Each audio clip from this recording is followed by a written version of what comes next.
All right, ladies and gentlemen, welcome to our community cast here for Heroes of the Storm. I'm Kevin Naki, joined alongside by Dustin Browder, and today we're going to give you guys an opportunity to cast on Shire. Now, of course, we'll be introducing this map to you. We'll tell you about the game you're about to see, but then we encourage you to head over to heroesofthestorm.com, download this, and actually check it out and try and cast on your own.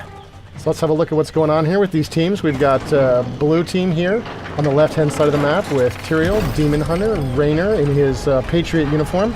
We've got Zeratul in his Samurai uniform, and we got one more over to the right. We've got Mecha Tassadar, which is one of my favorite skins in the whole game right now. And on the right-hand side of the map is the red team. We've got another Tassadar player. We've got Abathur. They're burrowing underground. We've got Falstad. We've got ETC, Glamrock ETC, and Chef Stitches.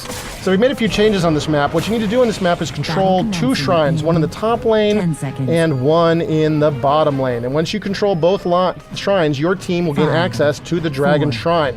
If you get a hero to that shrine, a hero can channel on that giant statue and gain control of that statue and then stomp down any lane they want and start smashing stuff to pieces. So watch for these teams try to gain control of those shrines and ultimately gain control of the Dragon Knight himself. That's right. So we're going to start things off here into this game, and I just want to take a quick second to say that I echo your thoughts on Mecha Tassadar. I want nothing more than just to see massive 1v1 battles between him and Kaiju Diablo. Absolutely. So that's it. All right. Those asides out of the way, we have Tassadar here with ETC for the red team in the mid lane, and looks like Tassadar and Zeratul on the other side. Already aggressively trading back and forth here. Zeratul actually taking quite a bit of damage.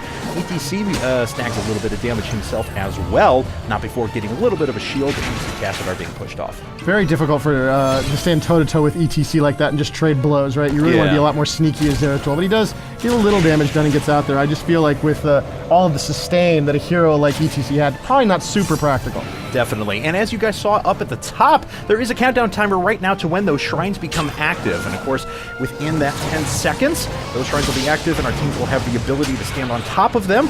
Once they control both, they can then have someone run to middle and channel that Dragon Knight statue as we talked about before. It looks like mid is largely controlled by red. It looks like blue has mostly got control of top, and red, I believe, has already gained control of bottom. So really split all over the place. You really got to have sort of the best team players to gain control of this position. Demon are a little bit of trouble there, and down she goes. Now, of course, that wasn't just Stitches. That was Stitches with the help of Abathur. Abathur, if you guys are relatively new to this game, is kind of a general support. He sits back. He's able to throw down universal spells all across the map. He can create clones of people. He can tunnel wildly everywhere, and he's actually going to stand and try and take the Dragon Knight. Now, Abathur has very little health and cannot fight in a stand-up engagement, but red team is here and protecting. So dangerous, and Tassadar using his shield trying to pick off Abathur right there. Can't quite get it done. Oh, and the Dragon Knight is grabbed by Abathur. Brilliantly done by Abathur. He's not an effective combatant at all, but he could channel on the Dragon Knight. That's exactly and so he hung out there in that big battle, hoping his teammates could defend it. He managed to grab the Dragon Knight. This is a huge, huge push for the red team. They've got 4 players, and they've got Abathur in the Dragon Knight smashing here up this middle lane. Boom! And there goes Patriot Raynor. He's thrown to the side, of course. This Dragon Knight does have 2 abilities. It has the ability to throw down that cone of fires you saw, and it also has that big kick, which does damage and sends opponents hurtling across the map.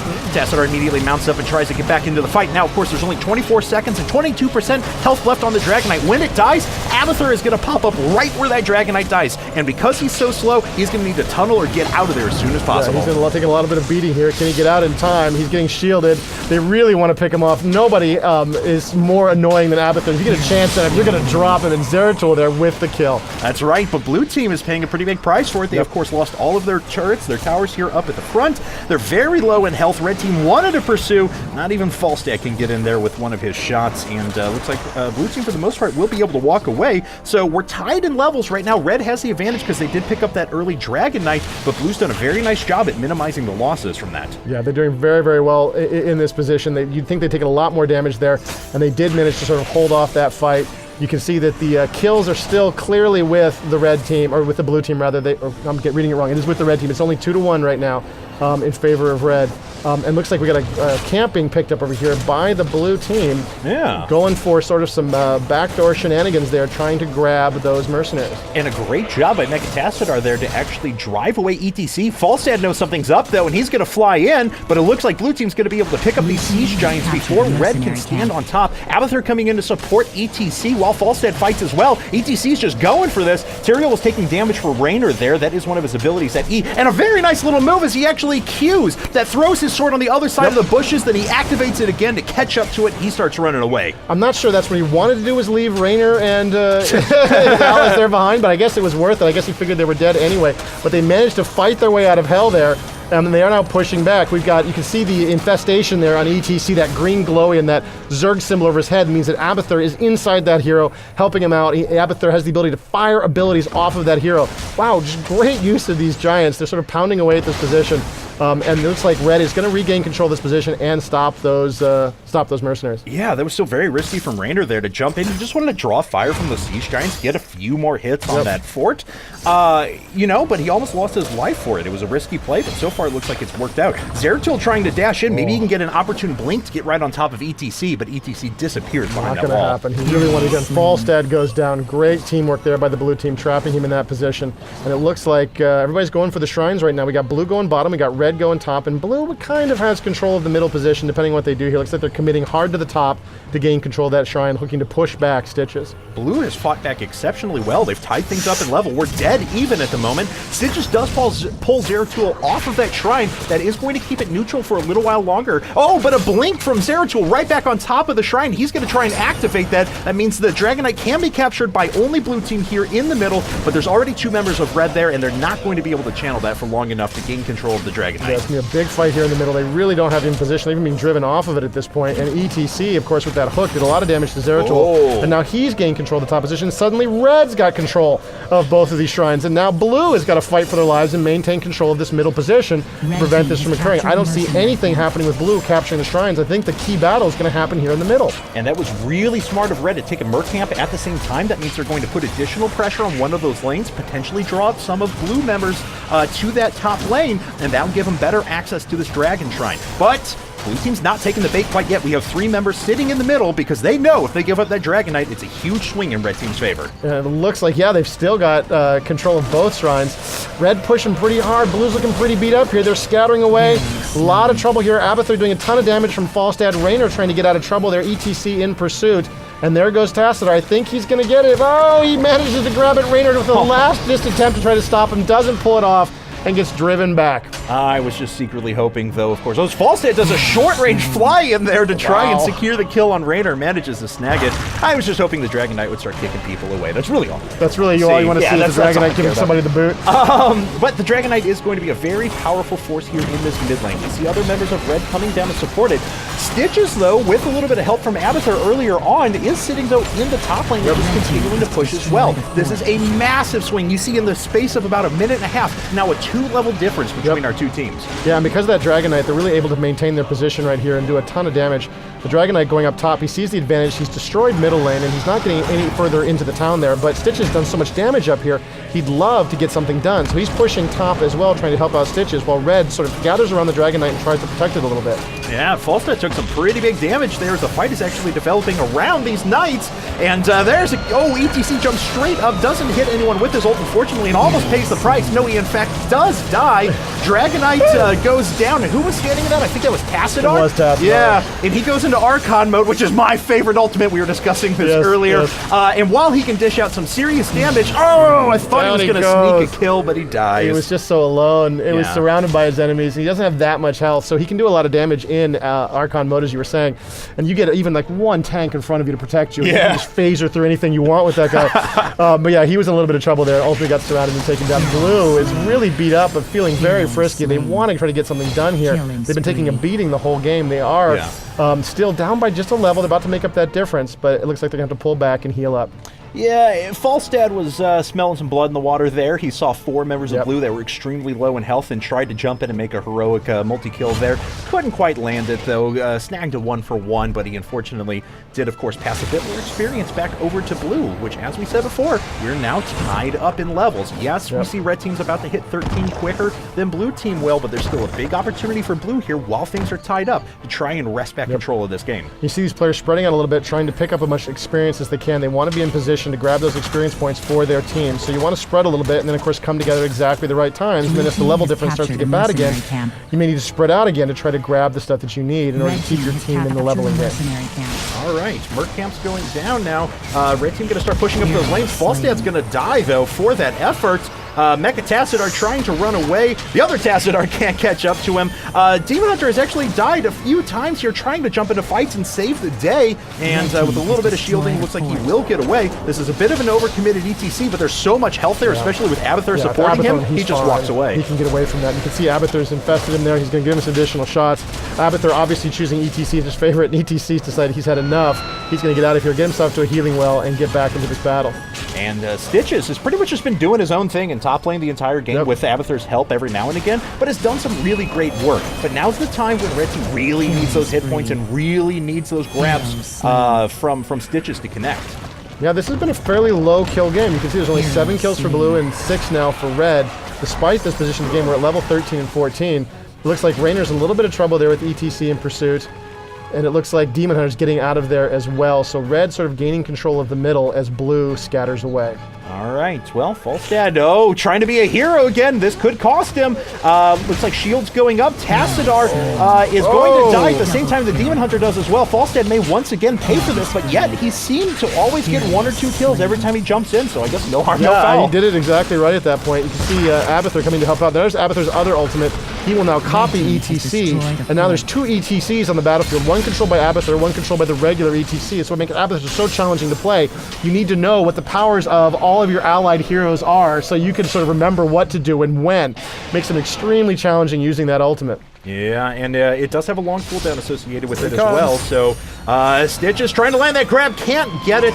It looks like Zeratul going to walk away. Tyrael was backing him up there, but Tyrael actually wasn't doing much. He was just kind of sitting around and absorbing damage for a while, like nobody's paying attention to me. I guess I could do this. We got both shrines controlled by red, and red gets the Dragon Knight again, charging across the battlefield. Blue scattering in front of this, missed hook by ETC. Blue a little bit beat up, but still absolutely in this at this point. The level difference is only up by 1 for red. Let's see if blue can hold here in this position. There's the ultimate from Rainer, putting his Banshees out, and they're quickly destroyed as blue tries to make a stand around this tower. There's the Archon mode you were talking about earlier for Dazzler. Oh, Rainer gets hooked. Yeah, Rainer gets hooked, and the Archon mode wasn't able. Falstad just diving into the middle of everyone again, just going as deep as he possibly can in any of these fights. Tyrael. Oh, Void Prison. That's what's freezing everybody right now. They get the Void Prison from Zeratul, trapping the Dragon Knight, some other heroes as well. The Bloodbath is on here. Everybody's taking an absolute beating. Blue is down 2 heroes. Red's still absolutely in position. Everybody's beat up, and nobody's died. So there was a little bit of an attempt at some cool synergy there when we saw that Void Prison come out there. For Zeratul, there was an attempt at ETC to time that stage dive just perfectly and get right on top of him. Didn't work out, but it's still a successful push here for Red Team, as they had Siege Giants going in the bot lane the entire time as well. So now we see a massive disparity. 2 levels. But as Red Team starts to fall member by member here, we start to see that experience get made up very quickly by Blue Team. Yeah, they're really pushing back. They want to get some kills, so they got to get something done. It looks like Tyrael's out in front, leading the charge. Rainer in pursuit and back with his inspired leadership ability. He can move a little quicker than other heroes. That's how he's getting hits off on everybody there. Tassadar on his mount, closing in.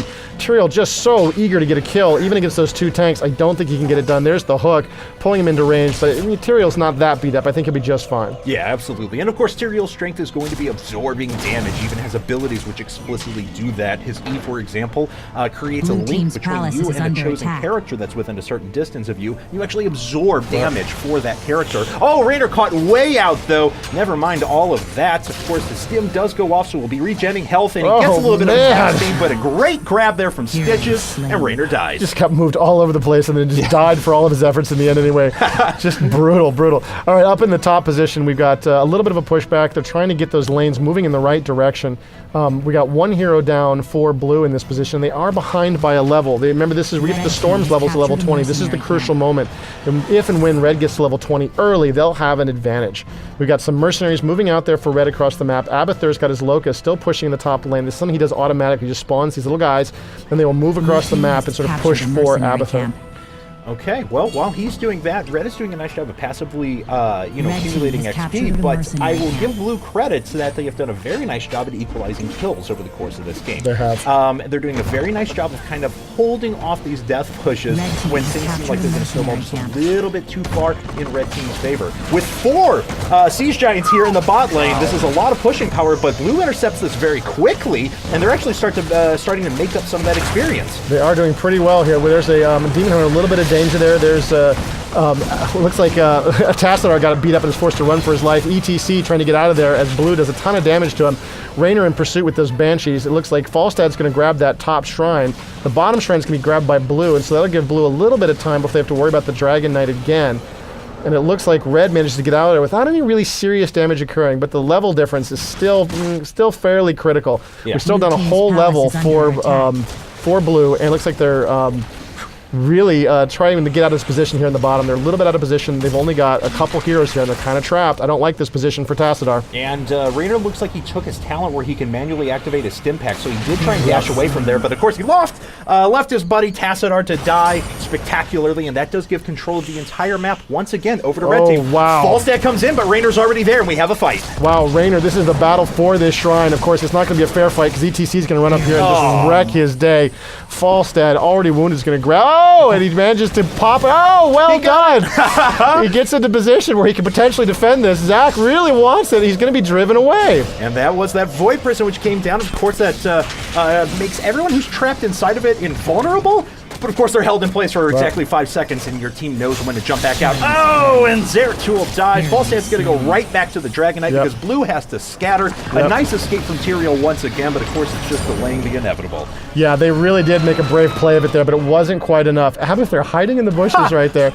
I don't think he's been spotted, and this is great for him because he can be close to cast a lot of his, put down his, he got spotted after all by Demon Hunter. She sniffed that out. She saw where those locusts were coming from, and he managed to get out of there in time. Oh, another town goes down. Blue in a lot of trouble here as Red is pushing hard. Yeah, we still have 35 seconds left on this Dragon Knight, and that may be enough time to just allow it to kind of face tank this Palace. And Palace is taking some significant damage here, already down very far in health. Red Team trying to back up as they take a little bit of damage there, so you see Stitches getting out of the way, but all guns ahead on this Palace.